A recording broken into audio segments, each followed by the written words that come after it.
পৃথিবীর সবচেয়ে সহজ কৌশলে নিত্য সমাজ। ধরো তোমরা চবিতে আসার পর আমরা একটা ঘরে বসলাম, সেই ঘরে হঠাৎ করে 92টা কাল সাপ দেখলাম। কি সাপ দেখলাম?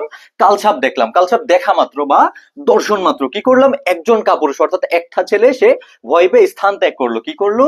ভয় পেলো। কাপুরুষ সে কি করলো? ভয় পেলো, স্থান ত্যাগ করলো। তার এই স্থান থেকে অন্য স্থানে চলে গেল। কি করলো? স্থানান্তর করলো। সে এত ভয় পাইলো যে স্থান থেকে উঠে একদম ঘর ছেড়ে চলে গেল। কি হইলো তাহলে? গৃহান্তর। তারপর সে ভয় পেতে পেতে দৌড়াইতে শুরু করলো। দৌড়াইতে দৌড়াইতে এক পর্যায়ে সে গ্রাম ছেড়ে চলে গেল এই কালসাপের ভয়ে। তাহলে কি হলো? গ্রামান্তর। তারপর সে আরো দৌড়াইতে থাকলো এবং বর্ডার ক্রস করে একদম দেশ ছেড়ে চলে গেল, ধরো ভারতে বা মায়ানমারে চলে গেল। তাহলে কি হয়েছে? দেশান্তর। এবং 12 বছর পর সে হঠাৎ করে কি করলো? আবার পুনরায় দেশে ফেরার চিন্তা করলো। কত? 12 বছর সমান সমান কি হয়? 1 যুগ। তাহলে কি হচ্ছে? যুগান্তর। 1 যুগ পর কি করলো? তার বুদ্ধি বাড়লো। তারপর সে কি হলো? একটু ভীতু থেকে আরো সাহসী হলো। তাহলে ভীতু থেকে সাহসী হলো, তাহলে কি হচ্ছে? রূপান্তর।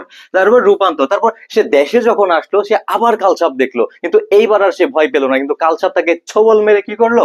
তার কালই শেষ করে দিল। তাহলে কি হলো? ছেলেটি মারা গেল এবং হলো কালান্তর। এবং এই শব্দগুলো হচ্ছে আমাদের নিত্য সমাস। আর এইচএসসি 25 ব্যাচ এবং সেকেন্ড টাইমার, তোমরা যারা যারা এই বছর অ্যাডমিশন দিবে তোমরা অবশ্যই আমাদের পেজটিতে একটা লাইক করে দিও। আমরা পুরো সময়টা জুড়ে তোমাদের জন্য free live class, free exam এবং অন্যান্য সমস্ত গাইডলাইন দিয়ে পুরো সময়টা তোমাদের পাশে থাকার চেষ্টা করব।